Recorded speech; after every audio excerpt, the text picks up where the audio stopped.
جس آیت کریمہ کی تلاوت کر کے میں نے اپنے آپ کو مشرف کیا، مولا کریم قرآن مجید میں ارشاد فرماتا ہے ما آتاکم الرسول فخذوہ وما نہاکم عنہ فانتہوا۔ آیت کریمہ کا آسان ترجمہ یہ ہے کہ میرا محبوب جو دے وہ لے لو اور جس سے روکے اس سے روکے جاؤ۔ تو قرآن مجید کی اس آیت سے یہ ثابت ہو گیا کہ حضور دیتے ہیں، سرکار عطا کرتے ہیں۔ حضرت ابو ہریرہ رضی اللہ تعالیٰ عنہ فرماتے ہیں کہ ایک جنگ کے موقع پر جب سب کے پاس کھانے کا سامان ختم ہو گیا تو اس وقت میں حضور کے قریب سے نکلا، میری بغل میں ایک جھولا لٹکا ہوا تھا۔ سرکار نے مجھے بلایا اور پوچھا کیا ہے اس میں نے عرض کیا حضور کھجور ہے۔ سرکار نے فرمایا کتنی ہے؟ دسترخوان بچھاؤ اور اس پہ ڈال دو۔ حضرت ابو ہریرہ عرض کرتے سرکار دسترخوان بچھے اتنی تو نہیں ہے۔ آقا نے فرمایا نہیں بچھاؤ اور ڈالو۔ حضرت ابو ہریرہ فرماتے ہیں کہ حضور کے حکم پر جب دسترخوان بچھا کے میں نے کھجوروں کو ڈالا یعنی تھیلے کو الٹا کیا تو کل 21 کھجوریں تھیں۔ سرکار نے فرمایا ابو ہریرہ 10 صحابہ کو بلاؤ۔ کہتے ہیں میں نے 10 کو بلایا اور ان 10 صحابہ نے پیٹ بھر کے کھایا۔ اس کے بعد میں نے جب دیکھا تو 21 کھجوریں ویسے ہی موجود ہیں۔ کہتے ہیں اس کے بعد میں نے پھر 10 کو بلایا، پھر 10 کو بلایا، یہاں تک کہ پورے لشکر نے آ کے پیٹ بھر کے کھا لیا، اور اس کے بعد جب دیکھتا ہوں تو 21 کھجوریں ویسے ہی موجود ہیں۔ سرکار نے فرمایا ابو ہریرہ اسے اٹھاؤ اور اپنے جھولے میں ڈال دو، اور جب کھانے کا ارادہ کرو بسم اللہ پڑھ کے ہاتھ ڈال کے کھاتے جانا، لیکن کبھی اس جھولے کو الٹنا مت۔ تو اب حضرت ابو ہریرہ فرماتے ہیں کہ میں نے اس 21 کھجور کے تھیلے میں سے حضور کے ظاہری زمانے میں بھی کھایا، صدیق اکبر کے دور خلافت میں بھی کھایا، فاروق اعظم کے دور خلافت میں بھی کھایا، عثمان غنی کے دور خلافت میں بھی کھایا، اور جب عثمان غنی کو شہید کر دیا گیا تو مدینہ پاک میں افراتفری ہوئی، ماحول بگڑ گیا تھا، اور اس وقت میرے گھر میں چوری ہوئی اور یہ مبارک تھیلا بھی کوئی چرا کے لے گیا۔ تو اب حضرت ابو ہریرہ صحابہ اور تابعی سے پوچھتے ہیں کہ کیا میں تم کو بتاؤں کہ میں نے اس مبارک تھیلے میں سے کتنا کھایا؟ تو صحابہ اور تابعی کہتے ہیں ہاں ضرور بتائیں۔ تو اب حضرت ابو ہریرہ کا جواب یہ ہے کہ اس 21 کھجور کے تھیلے میں سے میں نے 200 وسق کھجوریں کھائیں اور 50 وسق کھجوریں اللہ کی راہ میں خیرات کی۔ کیا سمجھے؟ ایک وسق ہوتا ہے 60 سا کا اور ایک سا ہوتا ہے 4 کلو 90 گرام کا۔ موجودہ محققین کی تحقیق یہ ہے کہ ابو ہریرہ نے اس 21 کھجور کے تھیلے میں سے 45 ٹن کھجور کھائی اور 9 ٹن کھجوریں اللہ کی راہ میں خیرات کی۔ 45 اور 9 کا ٹوٹل کریں تو 54 ہوتا ہے۔ 21 کھجور کے تھیلے میں سے 45 ٹن کھانا اور 9 ٹن خیرات کرنا۔ یہاں ابو ہریرہ ہم امتیوں کو یہ پیغام دے رہے ہیں جس کو میرے امام نے بیان کیا کہ میرے کریم سے اگر قطرہ کسی نے مانگا دریا بہا دیے ہیں دربے بہا دیے۔ یہی بخاری شریف کتاب العلم جلد اول، یہی حضرت ابو ہریرہ ہے۔ حضور کی بارگاہ میں حاضر ہوئے، حضرت ابو ہریرہ کہتے ہیں کہ میں سرکار کی حدیثیں بہت زیادہ سنا کرتا تھا لیکن مجھ کو یاد نہیں رہتی تھی، تو آقا کی بارگاہ میں حاضر ہو کر کہتے ہیں سرکار آپ کی حدیث بہت زیادہ سنتا ہوں لیکن بھول جاتا ہوں، کرم فرمائیں۔ انہوں نے جب یہ کہا تو سرکار نے یہ نہیں فرمایا کہ ابو ہریرہ اپنا علاج کراؤ، کسی حکیم کو دکھاؤ یا فلاں نسخہ استعمال کرو، نہیں، بلکہ سرکار تو فرماتے ہیں ابو ہریرہ اپنی چادر کو پھیلا دو۔ بات سمجھ میں نہیں آئی؟ چادر پھیلانے کا حکم کیوں دیا جا رہا ہے؟ یہاں تو ابو ہریرہ نے اپنے کمزور میموری پاور سے ریلیٹڈ بات کی، اپنی کمزور قوت حافظہ کے بارے میں کہا کہ حضور مجھے یاد نہیں رہتا، اور سرکار فرماتے ہیں کہ چادر پھیلا دو۔ کیوں؟ وہ اس لیے کہ اے ابو ہریرہ، آج نبی کی بارگاہ سے تم کو جو ملے گا وہ اتنا ملے گا کہ تمہاری جھولی میں نہیں سمائے گا، تمہاری مٹھی میں نہیں سمائے گا، تمہارے دامن میں نہیں سمائے گا، اسی لیے تم اپنی چادر کو پھیلا دو۔ اور جب ابو ہریرہ نے اپنی چادر کو پھیلا دیا تو پیارے مصطفیٰ نے اپنے دونوں خالی ہاتھوں کو ملا کر ان کی چادر میں انڈیل دیا۔ حضور نے اپنے دونوں خالی ہاتھوں کو ملا کر ان کی چادر میں انڈیل دیا اور فرمایا اٹھاؤ اسے اور سینے سے لگا دو۔ حضرت ابو ہریرہ نے چادر کو اٹھایا، سینے سے لگایا، بس ان کا چادر سینے سے لگانا تھا کہ اب ابو ہریرہ کے میموری پاور کا عالم یہ ہے کہ وہ حضور سے جو بھی حدیث سنتے ہیں ایک لفظ بھی نہیں بھولتے، ایک زبر بھی نہیں بھولتے، ایک زیر بھی نہیں بھولتے، یہاں تک کہ حضور کا انداز بیان بھی نہیں بھولتے۔ یہ شان ہے پیارے مصطفیٰ کی کہ قوت حافظہ بھی عطا کر رہے ہیں اور علم کا خزانہ بھی عطا کر رہے ہیں، اور نبی کے عطا کرنے کا انداز یہ بتا رہا ہے کہ آقا کی عطاؤں کا لیول اتنا اونچا ہے کہ جہاں بانی عطا کر دے، بھری جنت ہبا کر دے، نبی مختار کل ہے جس کو جو چاہے عطا کر دے۔ دیکھیں میں نے آپ کو بتایا کہ حضور نے ان کی چادر میں اپنے دونوں خالی ہاتھوں کو ملا کر انڈیلا۔ حضور نے اپنے دونوں مبارک خالی ہاتھوں کو اٹھا کر انڈیلا، ملا کر اور کہا سینے سے لگاؤ۔ بظاہر حضور کے ہاتھوں میں کچھ نظر نہیں آتا اور ابو ہریرہ کی چادر میں بھی کچھ نظر نہیں آتا، پھر بھی ابو ہریرہ نے کوئی آرگیومنٹ نہیں کی کہ کیوں اٹھاؤں اور سینے سے لگاؤ، نہ آپ کے ہاتھ میں کچھ دکھتا ہے نہ میری چادر میں کچھ دکھتا ہے، بلکہ ادب سے چادر کو اٹھایا اور اپنے سینے سے لگایا، کیونکہ ابو ہریرہ جانتے ہیں کہ یہ اسی نبی کا دست مبارک ہے جن کے اشارے سے چاند بھی دو ٹکڑے ہو گیا، یہ وہی مبارک دست پاک ہے جن کی انگلی کی گھائی سے نکلے ہوئے پانی سے 1500 صحابہ سیراب ہو گئے، یہ وہی دست مبارک ہے کہ عبداللہ بن عتیق کی ٹوٹی ہوئی پنڈلی پہ حضور ہاتھ پھیر دے تو مکمل شفا ہو جاتی ہے، یہ وہی مبارک دست پاک ہے کہ ابو قتادہ کی نکلی ہوئی آنکھ کو ہلکے میں رکھ کر حضور ہاتھ ٹچ کر دے تو وہ پہلے سے زیادہ روشن ہو جاتی ہے، اور یہ وہی مبارک دست پاک ہے کہ انس ابن مالک کے گھر دعوت کھانے کے بعد اگر حضور ان کی چادر سے انگلی پہنچ لے تو اس کو آگ بھی نہیں جلا سکتی۔ بریلی سے میرا امام کہتا ہے کہ ہاتھ جسم ٹوٹا غنی کر دیا موج بحر سماحت بلا خود سلام، اور مالک کونین ہے کو پاس کچھ رکھتے نہیں، دو جہاں کی نعمتیں ہیں ملک خالی ہاتھ میں۔ تو دو جہاں کی نعمتیں ہیں، دونوں جہاں کی نعمتیں ہیں حضور کے خالی ہاتھ میں۔ جب حضور کے صرف ہاتھ میں دونوں جہاں کی نعمتیں ہیں، جب ہاتھ کی عظمت کا یہ عالم ہے تو پورے وجود مبارک کی عظمت کا عالم کیا ہوگا۔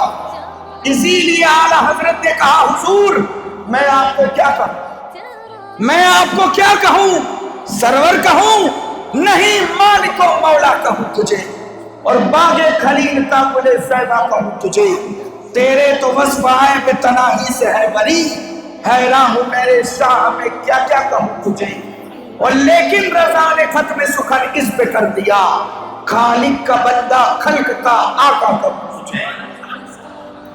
سرکار مولا کائنات کرم اللہ تعالیٰ وجہ کریم ارشاد فرماتے ہیں، مولا علی کہتے ہیں ایک مرتبہ حضور نے مجھے یمن کی طرف قاضی بنا کے بھیجا اور ارشاد فرمایا اے علی ہم نے تم کو یمن کا جسٹس بنا دیا، وہاں جاؤ اور لوگوں کے مقدمات اور ان کے معاملات کا فیصلہ کرو۔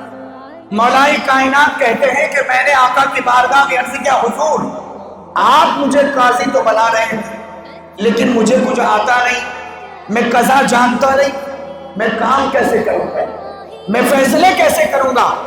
فرماتے ہیں کہ اتنا جب میں نے کہا حضور نے اپنا دست مبارک میرے سینے پہ مارا اور سرکار نے دست مبارک مار کے دعا فرمائی، یا اللہ علی کے دل کو روشن کر دے اور ان کی زبان کو استقلال عطا فرما۔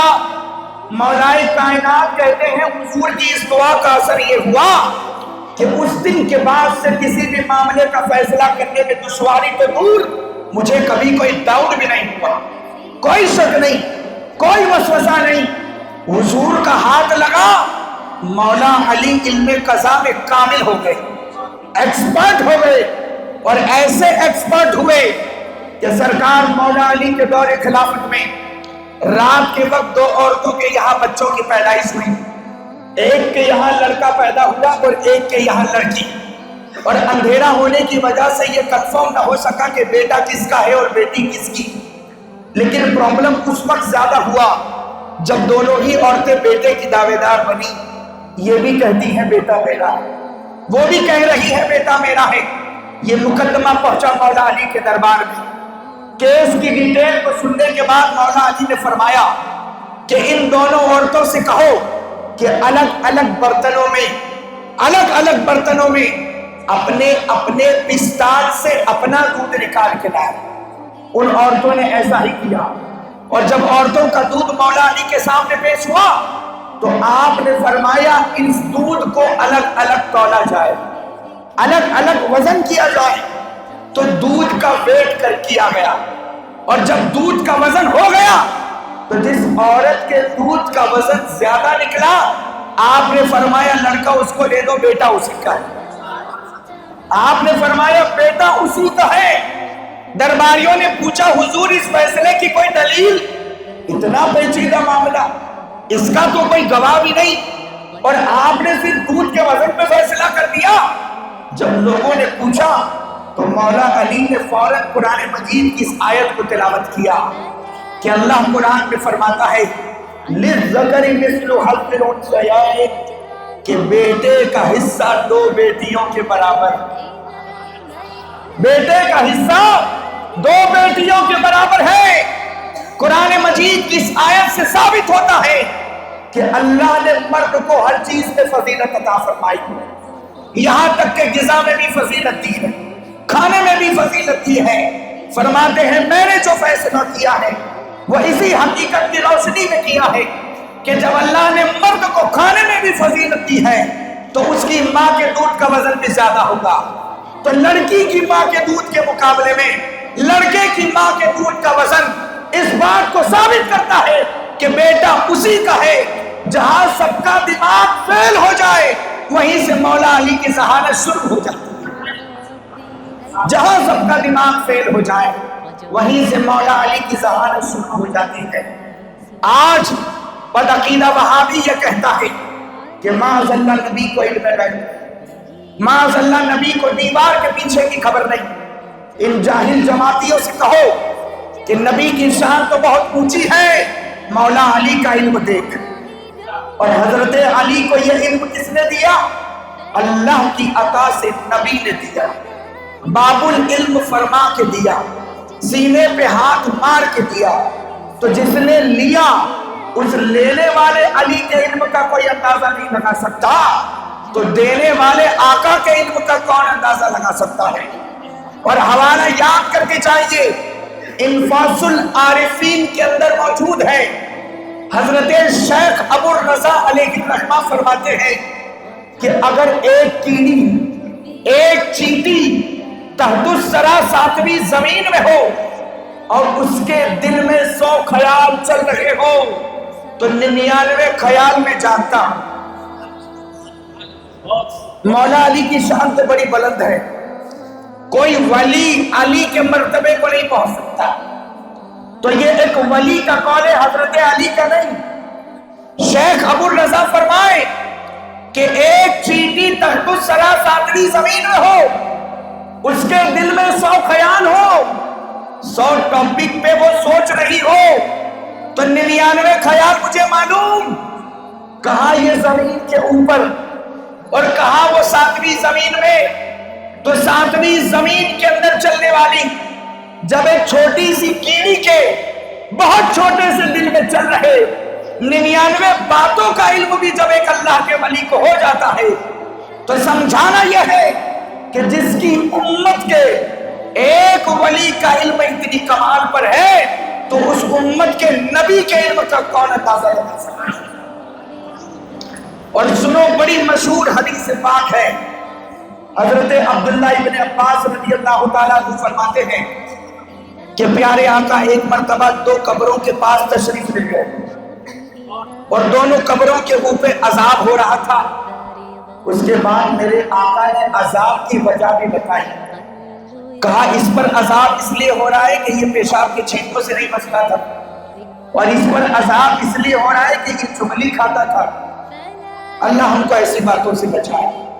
اور اس کے بعد پیارے آقا نے کیا کیا، ایک ببول کے جھاڑ کی تر و تازہ شاخ کو لیا، اس کے 2 حصے کیے اور ایک حصہ ایک قبر پہ گاڑ دیا، دوسرا دوسری قبر پہ گاڑ دیا۔ اس عمل کے بارے میں جب صحابہ نے پوچھا تو آقا نے وجہ یہ بتائی کہ جب تک یہ شاخیں تر و تازہ رہیں گی اللہ کا ذکر کرتی رہیں گی، اور خدا کے ذکر کی برکت سے عذاب میں کمی ہوتی رہے گی۔ یہ وہ حدیث ہے کہ اسی حدیث سے مسلمانوں کی قبروں پہ پھول چڑھانے کا بھی ثبوت مل جاتا ہے۔ لیکن میں ابھی کچھ اور بتانا چاہتا ہوں۔ دیکھیں، یہ ٹیکنالوجی کا زمانہ ہے، اور ٹیکنالوجی کے اس پیریڈ میں آج دنیا میں وہ مشین اویلیبل ہے جو زمین کے اندر کی چیزوں کا پتہ بتا دے گی۔ کہاں پیٹرول ہے مشین بتا دے گی، کہاں خنیج ہے مشین بتا دے گی، کہاں سونا ہے مشین بتا دے گی، کہاں ڈائمنڈ ہے مشین بتا دے گی، زمین میں کہاں کیا ہے مشین بتا دے گی۔ اب سنیں، ہمارے آقا نے قبر کو دیکھا، قبر میں مردے کو دیکھا، اس پر ہو رہے عذاب کو دیکھا، اور وہ بھی بغیر مشین کے دیکھا۔ آؤ اب سنو نبی نے کیا کیا دیکھا۔ علماء کی توجہ چاہوں گا جو یہاں بیٹھے۔ پیارے مصطفیٰ نے قبر میں آدمی کو دیکھا، ارے اس وقت اس کی باڈی قبر میں ہے تو دیکھا، اس پر ہو رہے عذاب کو دیکھا، وہ بھی ہو رہا تھا تو دیکھا، لیکن عذاب کی وجہ وہ تو قبر میں نہیں تھی، وہ تو زندگی میں تھی کہ چغلی کھاتا تھا، پیشاب سے بچتا نہیں تھا۔ یہ باتیں تو اس وقت کی ہیں جب دونوں زندہ تھے۔ تو میرا نبی عذاب بھی دیکھ رہا ہے اور وجہ عذاب بھی دیکھ رہا ہے۔ اس سے بڑا غیبنہ کون ہوگا؟ جو ہو رہا ہے وہ دیکھا، اور جو بھوتکال میں کر کے آ گئے وہ بھی دیکھ لیا۔ یاد رکھو، جو نبی کو مانتے ہیں وہی ایک خدا مانتے ہیں، جو نبی کو مانتے ہیں وہی آخرت مانتے ہیں، وہی جنت مانتے ہیں، وہی فرشتے مانتے ہیں۔ غیب پہ بھروسہ کیا، غیب پہ ایمان لائے۔ مجھے بتاؤ، قرآن کس کی کتاب ہے؟ بولو، اللہ کی۔ کس نے بتایا؟ نبی نے۔ قرآن اللہ کی کتاب ہے، اس کی دلیل نبی۔ اللہ ایک ہے، اس کی دلیل نبی۔ قیامت آئے گی، اس کی دلیل نبی۔ اسلام برحق ہے، اس کی دلیل نبی۔ برزخ میں جانا ہے، اس کی دلیل نبی۔ جنت میں جانا ہے، اس کی دلیل نبی۔ جہنم بھی بنی ہے، اس کی دلیل نبی۔ ہر غیب کی دلیل نبی۔ تو اب نبی ہی علم غیب نہیں جانتے تو اللہ کو ایک کیسے ثابت کرو گے؟ جب نبی کے غیب ہی پہ بھروسہ نہیں تو اللہ کو ایک کیسے ثابت کرو گے؟ تو پتہ یہ چلا، علم غیب سے وہی انکار کرتے ہیں جو توحید پرست نہ ہو، کیونکہ وحدانیت خدا کی ایک ہی دلیل ہے، لا الہ الا اللہ، دعویٰ ہے محمد الرسول اللہ حدیث۔